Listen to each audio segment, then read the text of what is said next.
Good day, everyone, and welcome to our class. This is the Contemporary World, and this is Sir E, your instructor for the score. Discussion for today is all about the different forms of government. By the way, let me just remind everyone, this is the slide materials here that I am using is solely owned by Professor Jet Oliver Castillo. Now, moving forward to our discussion again, our topic for today is all about the forms of government. Now, why do we need a government? Because if there is no government, imagine life without it, there will be anarchy. There will be chaos because no one is leading the people and everybody can do whatever they want without being accountable to it. Now, a government is necessary for the protection of the society and its members. It is needed for the security of people, the security of the properties, and the administration of justice. Also, there is a need for the preservation of state from external danger and the dealing of the state with foreign powers. Much more so that the government is needed for the advancement of physical, social, and cultural well-being of people. Now, there are different forms of government. There are many dichotomies of the different governments. The first dichotomy is that a government can be based on freedom and rights of the people. For the second dichotomy, it can be based on number of rulers, or it could be based on extend the powers of the central government, or it could be based on the relationships of the branches of the government. Different states may adopt combinations of these different dichotomies of the forms of government. With regards to the basis of the government on freedom and the rights of people, it could either be a democratic government or a communist government. When we talk about democracy, the people here are powerful in the sense that they have a voice in running the government. They have a wide range of rights and liberties. People also have freedom to be who they want to be. There is a free market in its economy, and there could be the same. However, for communism, the government has full control of the political and economic lives of the people. There is equal distribution of wealth. There is neither rich nor poor. And people have no or very limited rights and liberties. And one cannot criticize the government if the government is communist. And it is the government that assigns jobs to citizens. The salaries are uniform, and food is something that is given by the government. Why is this so? Because in communism, there should be equal distribution of. Later in history, communism evolved to what we call now as socialism. Now, socialism is similar to communism, except that entrepreneurs are allowed in socialism. In communism, every establishment is owned by the government or by the state. In socialism, the citizens and even foreigners are allowed to own businesses within the state.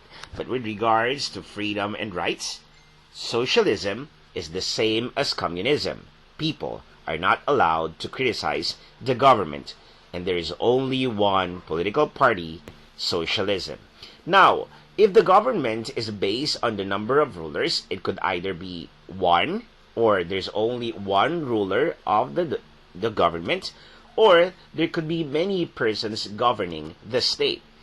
If there is only one person ruling the government, it could be monarchy, fascism, and if there are many rulers, it could either be aristocracy, oligarchy, democracy. About when we speak of the constitutional monarchy, and if there is the monarch is just a figurehead of the state, there is a parliament doing the nitty-gritty of governance just the same.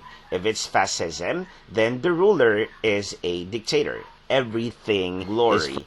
If there are many persons, now we have what we call as aristocracy, which is ruled by the aristocrats, or the rule of the best. These took place in ancient Greece, which there is a group of people ruling each city. Now we also have what we call as the oligarchy. Now this is the rule of the oligarchs. Compared to the monarchs, oligarchs are not royal-blooded, but they are very rich and powerful. Compared to the aristocrats, the oligarchs are not the best in society. They are usually selfish, corrupt, and are gluttons of wealth and more power. When we speak of democracy, it is the rule of the people. There are two types of democracy. We have what we call as the direct democracy, where everyone in the society decides matters in a meeting. Or this is also called as pure democracy. Now we have what we call as indirect democracy, or this is when the people select the representatives, then the representatives meet together to decide matters. This is also called as the representative democracy. When we talk about the Philippines, of course, we are exercising indirect democracy here in the Philippines. We select representatives, then the representatives meet together to decide where the state go. Now we have also what we call as communism. When we talk about communism, this is a central committee. This is a government that is run by a central committee. Now they are in charge of keeping the equal distribution of wealth and the state. Now, if the government is based on the extended powers of the national government, it could either be unitary or federal.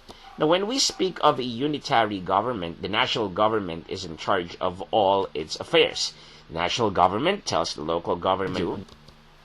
Say, for example, this is what we do here in the Philippines. In Indonesia, two are examples of countries, federal type of government. And then if it's based on the relationship of the executive and legislative branches of the government, we have the presidential form of government or the parliamentary, doing what is right and what is wrong. So these are the three branches of the government. You have the legislative, the executive, and the judiciary. Now these are the head of the government and the head of the state. The head of the government is the person who is really in charge and responsible for running the nitty-gritty of the governments, while the head of the state is symbolically representing the state. He or she may be the head of the government at the same time, or he or she may be another person aside Asia. And then we have the parliamentary form of government, where the leader is the prime minister. He's the head of the government, and there may be another person who is the state's head of the state, like, say, for example, a king. The prime minister is elected by indirect democracy. People elect members of the parliament, then the parliament select the prime minister among themselves. Since the process involves indirect democracy, the prime minister is a creation of the legislative or the parliament. The legislative can fire the prime minister anytime.